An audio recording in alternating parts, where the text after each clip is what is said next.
Hello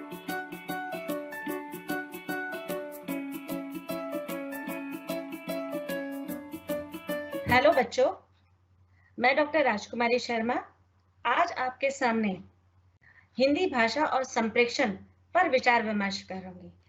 आपने पहले हिंदी भाषा और संप्रेषण पढ़ा है, उसके बारे में जाना है, क्योंकि 2 इकाई आप पढ़ चुके हैं और इन इकाइयों का मैं पुनः दोबारा से एक बार संक्षिप्त में परिचय देते हुए अपनी बात रखूंगी। और जो भी आपके मन में सवाल उत्पन्न हो रहे हो इन दौरान, तो आपको आधा घंटे का समय मिलेगा बच्चों। तो आप उसमें या तो अपने सवाल आप लिखकर भेज सकते हैं या आप लाइव क्वेश्चन करके उसका उत्तर पा सकते हैं। तो आज मैं हिंदी भाषा और संप्रेषण की इकाई 1 से शुरुआत करने जा रही हूँ। पहले ही बता रही हूँ कि संक्षिप्त में बात करूंगी। जो हमारी तीसरी इकाई से होगा उसमें मैं विस्तृत से बात आपसे करूंगी, क्योंकि वहीं से हमारा सिलेबस जो रह गया था उसको पूर्ण करने की दृष्टि आपके सामने रखूंगी। तो पहले बेटा है हिंदी भाषा और संप्रेषण। जैसे कि हम जानते हैं, आप सभी भाषा को अच्छे से जानते हैं। भाषा का हमारे जीवन में क्या महत्व है, क्या आकार है, क्या रूप है, उसको हम समझते हैं, क्योंकि बिना भाषा के व्यक्ति का व्यक्तित्व अस्तहीन है, उसका वर्चस्व कुछ नहीं है। इसलिए भाषा हमारे जीवन में अहम भूमिका निभाती है। बचपन से ही हम भाषा को बोलना, महसूस करना, सीखना और उसको एक नए रूप में लेकर लाने की कोशिश करते हैं। अगर भाषा नहीं होगी तो हम किसी भी तरह की कोई भी क्रिया प्रतिक्रिया नहीं कर सकते। इसलिए भाषा का होना अत्यंत आवश्यक है। भाषा, जैसे कि आप बहुत सारी भाषाएं जानते हैं, हमारे संविधान में 22 भाषाओं का प्रादुर्भाव है। 22 भाषाएं आप जानते हैं, पहले हमारे यहाँ पर 18 भाषाएं थी, अब 22 भाषाएं हैं जो 8वीं अनुसूची के दौरान लागू की गई थी। उसमें से जो 4 भाषाएं जुड़ी हैं वो भी मैं आपको बता देती हूँ यहाँ पर। एक है डोगरी, संथाली, मैथिली और बोडो। ये 4 भाषाएं हमारे संविधान में सन 2008 में 8वीं अनुसूची के दौरान जोड़ी थी।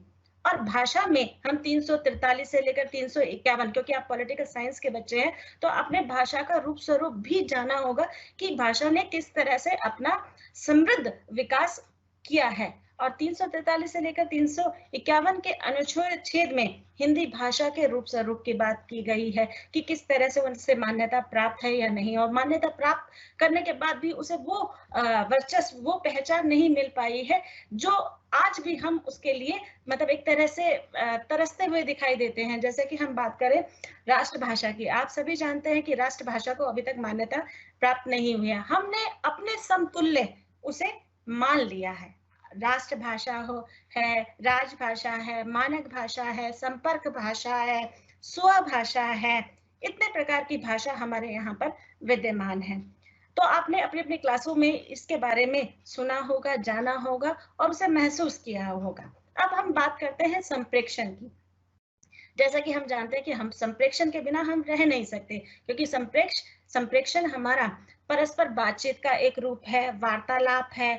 और हम अनेक रूपों में संप्रेषण करते हुए दिखाई देते हैं। जैसे कि संप्रेषण से हमारा तात्पर्य है मनुष्य अपनी बातचीत का जो आधार अभिव्यक्त करता है, अपनी बात करता है या दूसरों तक पहुंचाता है, उसका माध्यम क्या है बेटा? भाषा है। और भाषा के द्वारा ही हम अपनी सारी संज्ञाएं पूरी करते हुए दिखाई देते हैं। इसलिए संप्रेषण हम बोलकर, लिखकर अभिव्यक्त करते हुए दिखाई देते हैं।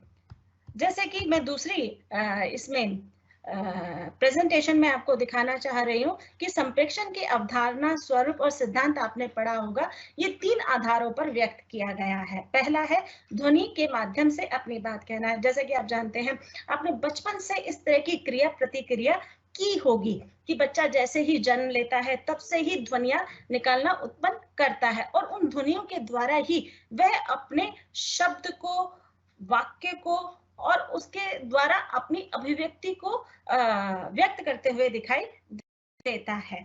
जैसे कि हम अगर पेन गिरने की आवाज आती है और अगर हम किसी दूसरे कमरे में बैठे हैं तो हम एकाएक समझ लेते हैं कि किसके गिरने की आवाज आई है, या चाबी गिरती है, या अंधेरे में हम देखते हैं कि अगर लाइट चली गई है कारणवश, तो हम देखते हैं कि कोई भी चीज अगर गिरती है तो हम एकदम उसका आंकलन लगा लेते हैं कि ये चीज गिरी होगी, क्योंकि हमने बचपन से ये अभ्यास किया हुआ है।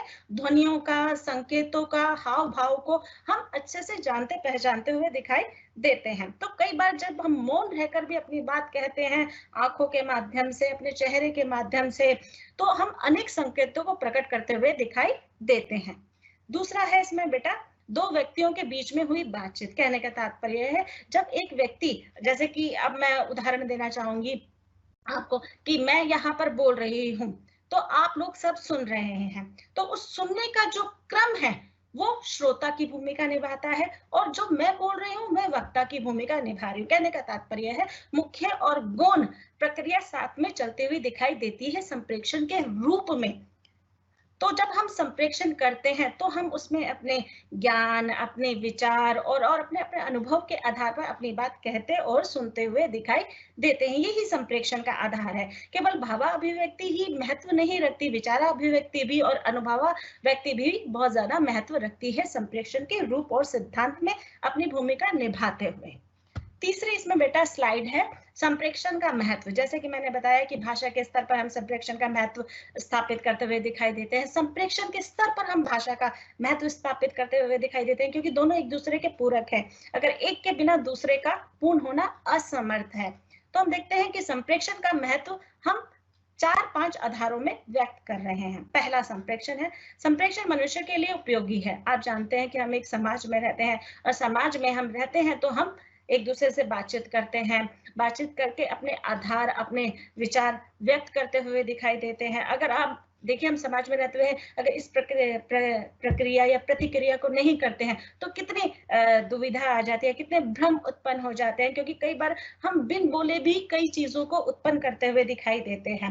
तो संप्रेषण मनुष्य के लिए बहुत ज्यादा उपयोगी है। अगर वह मौन रहकर भी अपनी बात कह सकता है और दूसरा व्यक्ति समझ सकता है तो वो आधार स्पष्ट दिखाई देता है, क्योंकि जब भी हम संप्रेषण करते हैं तो उसमें हमारे भावों, हमारे विचारों की बहुत ज्यादा महत्व है कि जो हम बोल रहे हैं क्या सामने वाला व्यक्ति वो समझ पा रहा है, क्या हम दोहरे शब्दों का प्रयोग तो नहीं कर रहे, दोहरे मानसिकता के आधार पर चीजों को व्यक्त तो नहीं कर रहे। तो इस चीज का हमें ध्यान रखना अत्यंत आवश्यक है। दूसरा इसमें पॉइंट है बेटा, संप्रेषण मानव समाज का आधार है। संप्रेषण मानव समाज का आधार है, क्योंकि हम लोग जिस तरह से अपने वार्तालाप करते हैं, बातचीत करते हैं, तो इसमें दो प्रक्रिया साथ साथ चलती जाती है, और प्रक्रिया साथ चल रही है तो ऑटोमेटिक प्रतिक्रिया भी दिखाई देगी। जैसे सकारात्मक है, नकारात्मक है।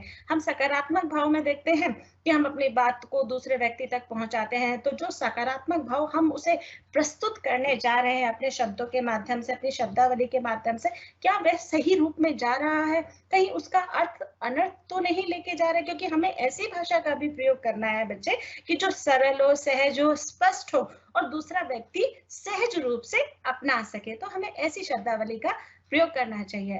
कई बार हम देखते हैं कि समाज में बहुत सारे नकारात्मक रूप भी हमें देखने को मिल जाते हैं। एक व्यक्ति अपनी सकारात्मक सोच के आगे विकास कर लेता है तो दूसरा व्यक्ति अपनी नकारात्मक सोच के जरिए अपने आप को वहीं का वहीं स्थिर कर लेता है, वो आगे नहीं बढ़ पाता, क्योंकि उसके चारों ओर नकारात्मकता का भाव उत्पन्न रहता है। जैसे कि आज का मैं उदाहरण देना चाहूंगी, मैं किसी धर्म पर बात नहीं करी, किसी पर नहीं बात कर रही हूँ, पर आज देखिए कि किस तरह की स्थिति परिस्थिति चल रही है और सबको अपना कर्तव्य निभाना चाहिए। संप्रेषण के जरिए हम अपनी बात दूसरों तक पहुंचा रहे हैं। हम आगे पढ़ेंगे कि सामूहिक परिचर्चा या चर्चा में हम इन माध्यमों को जोड़ेंगे कि किस तरह से हमारा जो वक्तव्य है वो सकारात्मक रूप देना चाहिए, क्योंकि हमारी जो बहुभाषी समाज है वो अनेक रूप में शब्दों का आंकलन लेते हुए चलती है। तो हमें अपने शब्दों का जो चयन है, जो चुनाव है, उसका सोच समझ कर प्रयोग करना चाहिए। तीसरा है बेटा इसमें बिंदु, व्यावसायिक महत्व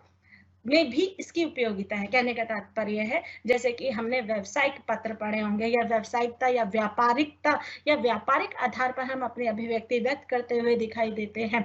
उसमें हम औपचारिक और अनौपचारिक दोनों रूपों को ले सकते हैं। औपचारिक का अर्थ आप जानते हैं ऑफिशियल लैंग्वेज, यानी कि प्रशासनिक भाषा का हम प्रयोग करते हुए नजर आते हैं, और अनौपचारिक में हम अपने निजी संबंधों के साथ, अपने मित्रों के साथ, अपने सहपाठियों के साथ अपनी बातों को आदान प्रदान करते हुए दिखाई देते हैं। तो इसमें हमें दोनों के रूप स्वरूप को समझना अत्यंत आवश्यक है। आपकी कक्षा में ये सब पढ़ाया गया होगा, मैं सिर्फ सूक्ष्म रूप में इसकी बात करूंगी।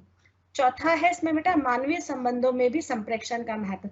आप जानते हैं कि हमारे समाज में अनेक प्रकार के मूल्य विद्यमान हैं। मूल्य आप समझते हैं? अगर नहीं समझते तो मैं एक लाइन में अपनी बात कहूंगी कि मूल्य से हमारा तात्पर्य जो समाज के अधिकांश भूभाग में स्थापित है या स्वीकृत है, उन्हें हम मूल्य कहते हैं। मूल्य कई प्रकार के हैं, सामाजिक हो गया, राजनीतिक हो गया, आर्थिक हो गया, धार्मिक हो गया, सांस्कृतिक हो गया, ऐतिहासिक हो गया। ये अनेक प्रकार के मूल्य हमारे समाज में विद्यमान है और इन मूल्यों के द्वारा ही हम अपना जीवन यापन भी करते हुए दिखाई देते हैं। अगर ये मूल्य नहीं होंगे तो समाज में उस तरह की स्थापना नहीं हो पाएगी जितना हम एक रूपता के आधार पर देखते हुए नजर आते हैं। इसलिए मानवीय संबंधों के आधार पर भी संप्रेषण का बहुत ज्यादा महत्व है। मानवीय संबंधों से हमारा तात्पर्य है मानव द्वारा उद्धृत संबंध। जैसे कि हम देखते हैं कि हमारे जो खून के रिश्ते हैं, माता पिता हैं, बहन भाई हैं, पर जब हम किसी अन्य से यानी कि इन खून के रिश्तों से अलग बात करते हैं तो वह हमारे मित्र संबंधी हो गए या अनेक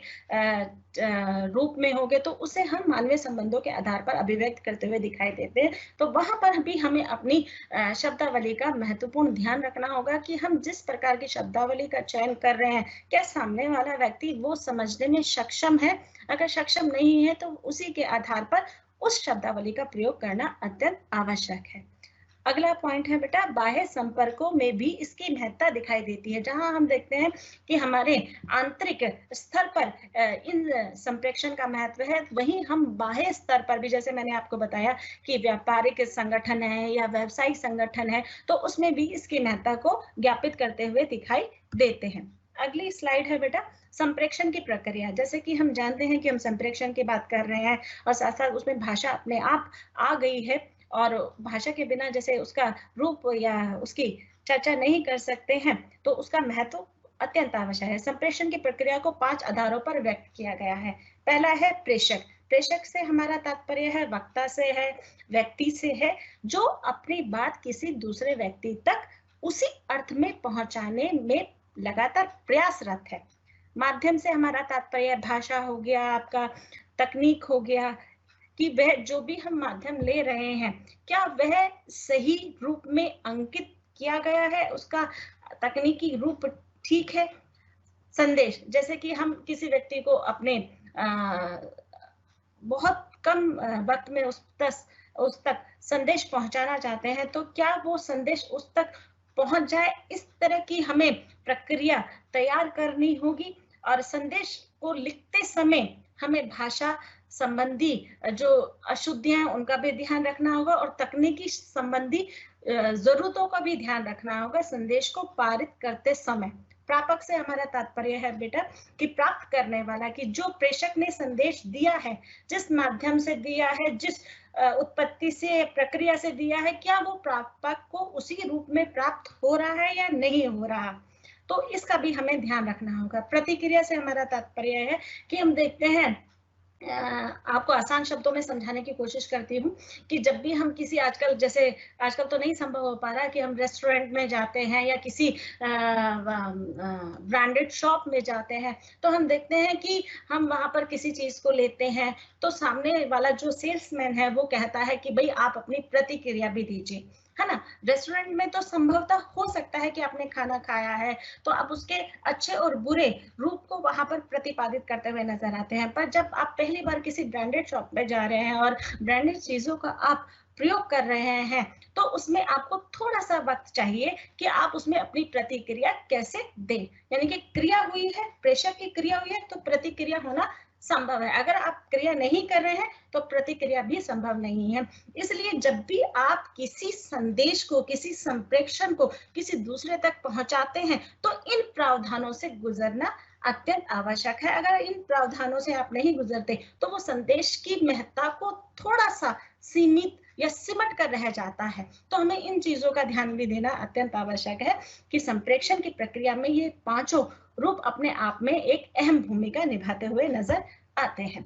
अगला पॉइंट है बेटा संप्रेषण के विभिन्न सिद्धांत। जैसे कि आप लोगों ने पढ़ा होगा कि संप्रेषण के 2 महत्वपूर्ण सिद्धांत हैं जो हमारे जीवन में बहुत ही कारगर रूप से स्थापित होते हैं। पहला है सामाजिक और सांस्कृतिक वातावरण के आधार पर। आप जैसे जानते हैं कि समाज है, और समाज है तो संस्कृति से जुड़ा हुआ है, यानी कि सांस्कृतिक रूप से जुड़ा हुआ है। वातावरण उसमें अहम भूमिका निभाता है। हम सभी जानते हैं कि हम अपने अपने वातावरण में कई बार सकारात्मक रूप लेकर आते हैं, कई बार नकारात्मक रूप लेकर आते हैं। तो इसी प्रक्रिया को यहाँ पर दिखाने की कोशिश की है। आप देखिए कि जैसे आपके घर का वातावरण होगा, वैसे ही आपकी सोच का भी वातावरण होगा। आप उसी के अनुकूल अपनी बात को कहते सुनते हुए दिखाई देंगे।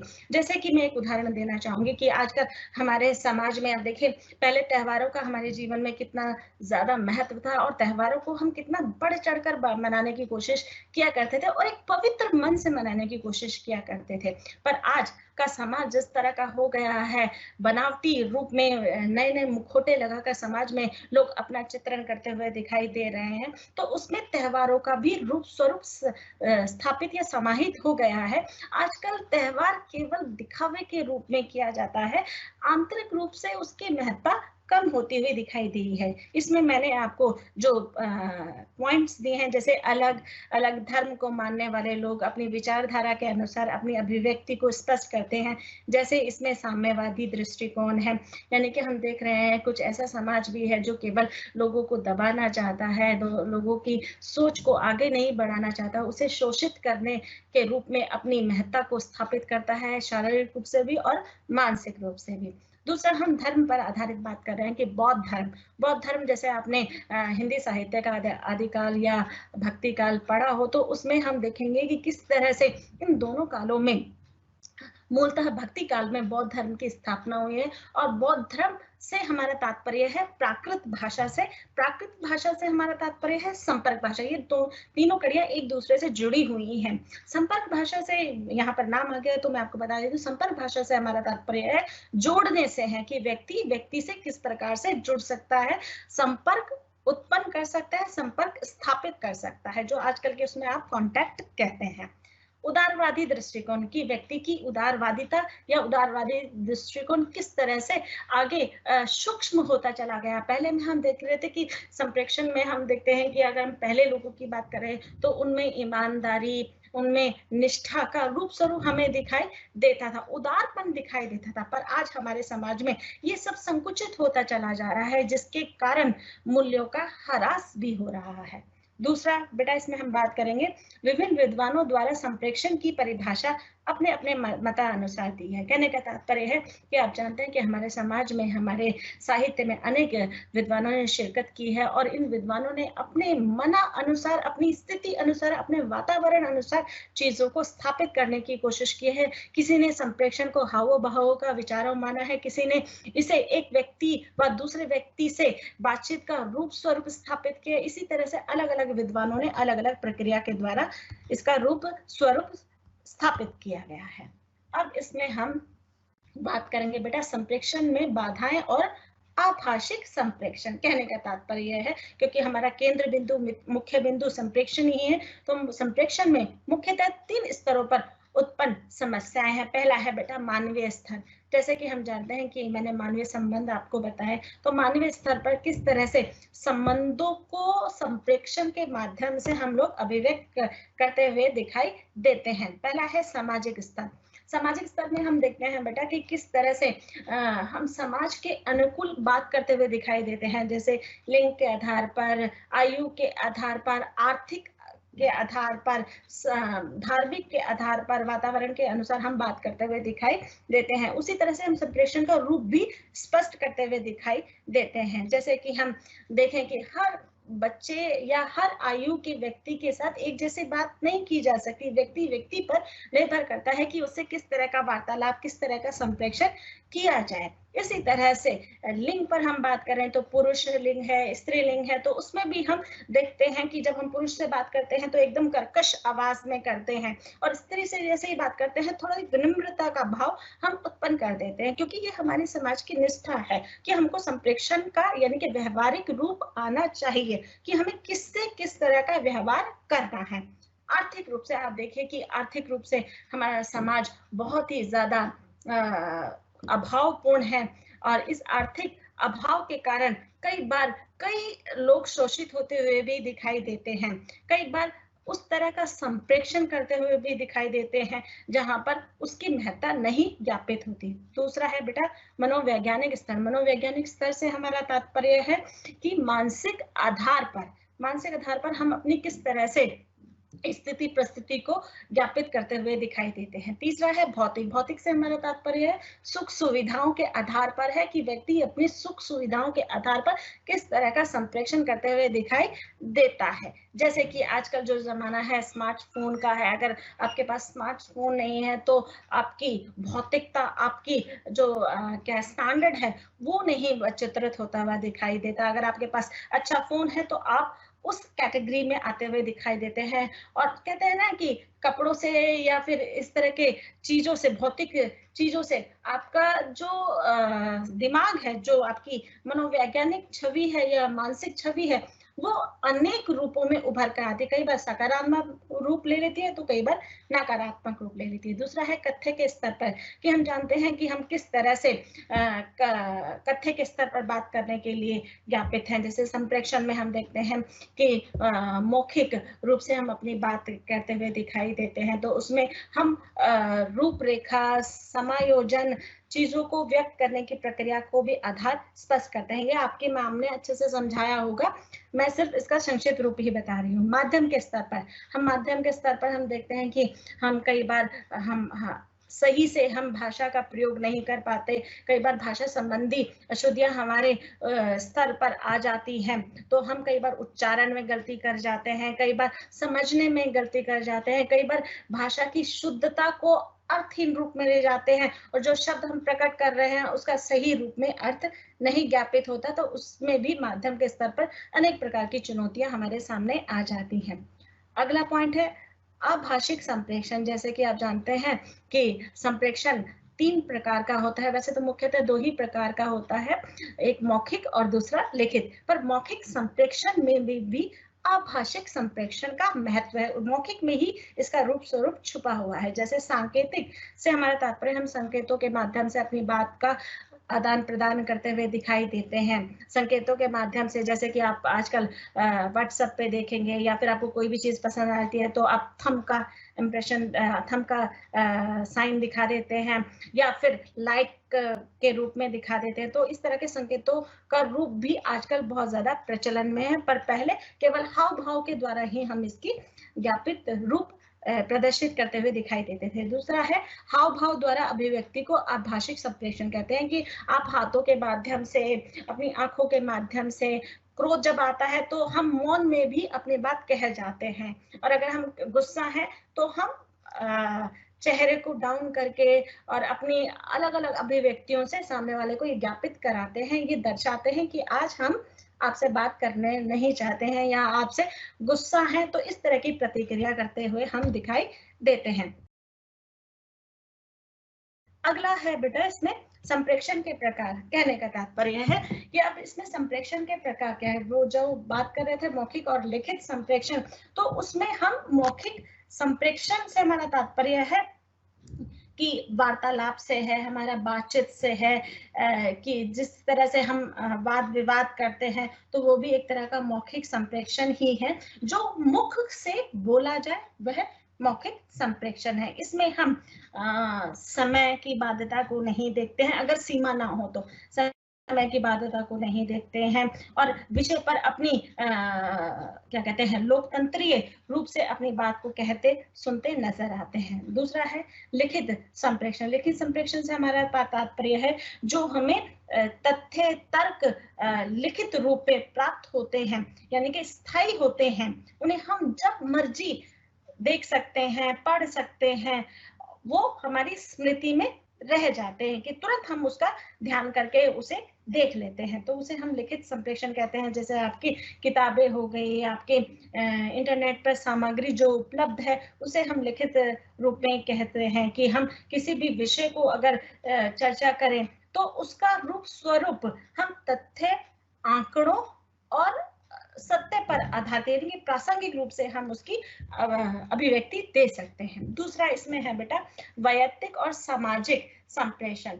वैयक्तिक संप्रेषण से हमारा तात्पर्य है कि व्यक्तिगत रूप से संप्रेषण किया गया है, एकालाप भी कह सकते हैं इसे, और व्यक्तिगत रूप से भी हम इसका कर सकते हैं, और आत्मगत भी इसे कह सकते हैं। वैयक्तिक संप्रेषण से हमारा तात्पर्य है व्यक्ति अपने आप से बातचीत करता हुआ दिखाई देता है, उसमें केवल एक ही प्रतिक्रिया क्रिया काम करते हुए दिखाई देती है। जैसे चेतन अवचेतन मन आपने सुना होगा कि व्यक्ति जब अपने आप से बात करता है तो एक आत्मीय अंदर की जो आत्मा है वो कई बार उसका रूप स्वरूप ज्ञापित करते हुए दिखाई देती है। जैसे उदाहरण देना चाहूंगी, अगर हम कभी कोई गलत काम करते हैं तो देखिए आपका मन एक बार जरूर आपको गवाही देगा कि हमें ऐसा करना चाहिए या नहीं करना चाहिए। तुरंत आपका मन एकदम आपके बाह्य और आंतरिक रूप से आपके साथ वक्तव्य करते हुए दिखाई देता है, संप्रेषण करते हुए दिखाई देता है। कई बार हम देखते हैं कि हम बहुत ज्यादा दुखी होते हैं और उस दुख का हम कहीं पर भी ज्ञापन नहीं कर सकते, यानी कि किसी को बता नहीं सकते हैं, तो भी हम अपने आप से संवाद करते हुए नजर आते हैं। कई बार हम देखो कि आपने देखा भी होगा कि राह में चलते हुए कई लोग आपस में अपने आप से बात करते हुए दिखाई देते हैं, अपने आप हंसते हुए दिखाई देते हैं, तो वो मूल रूप से अपने आप से व्यक्तिगत रूप में संप्रेषण करते हुए दिखाई देते हैं। सामाजिक संप्रेषण से हमारा तात्पर्य बहुत पहले भी बता चुकी हूँ, दोबारा बता रही हूँ। सामाजिक संप्रेषण से हमारा तात्पर्य समाज से आधारित व्यक्ति पर निर्भर है कि हम किस तरह से समाज में जो हमारे पड़ोस हैं, मित्र हैं, हमारे परिजन हैं, उनसे हम संबंध ज्ञापित करते हुए दिखाई देते हैं, उनसे बातचीत करते हुए दिखाई देते हैं, घटना पर, विसंगति पर, विषमता पर, अनेक प्रकार की समस्याओं पर हम अपनी बात करते हुए दिखाई देते हैं। कई बार हर्ष और उत्साह में भी हम सामाजिक संबंधों को अपने ऊपर लेते हुए दिखाई देते हैं। व्यावसायिक संप्रेषण से मैंने पहले भी बताया, दोबारा इसका जिक्र कर रही हूँ। व्यावसायिक संप्रेषण से हमारा तात्पर्य है व्यवसाय से संबंधित, और इसमें व्यवसाय से संबंधित यदि किसी भी संस्था है, कंपनी है, या फिर आप व्यावसायिक पत्र से यहाँ पर हम बात करें तो उसमें व्यक्तिगत पत्र है, औपचारिक पत्र भी है, अनौपचारिक पत्र भी है, तो इसके द्वारा व्यावसायिक रूप से हम उसका संप्रेषण करते हुए दिखाई देते हैं। भ्रामक संप्रेषण, भ्रामक संप्रेषण से हमारा तात्पर्य है कि हम जिस तरह की शब्दावली बोल रहे हैं, क्या उसमें कोई मतलब अशुद्ध शब्द का प्रयोग कर रहे हैं, और अशुद्ध शब्द के साथ साथ हम उसके प्रमाण को वहां पर पारित नहीं कर रहे, तो उसमें कई बार भ्रम उत्पन्न हो जाता है। जैसे कई बार शब्दों में भी भ्रम उत्पन्न हो जाता है कि क्या ये शब्द सही है या इसका जो उच्चारण किया है वो सही है, क्योंकि अगर शब्द सही नहीं है तो उसका अर्थ भी सही नहीं उत्पन्न हो सकता है। कई बार मैं एक उदाहरण देना चाहूंगी, कई लोग राजनीतिक शब्द शुद्ध शब्द है, राजनीति राजनीतिक बोलते रहते हैं।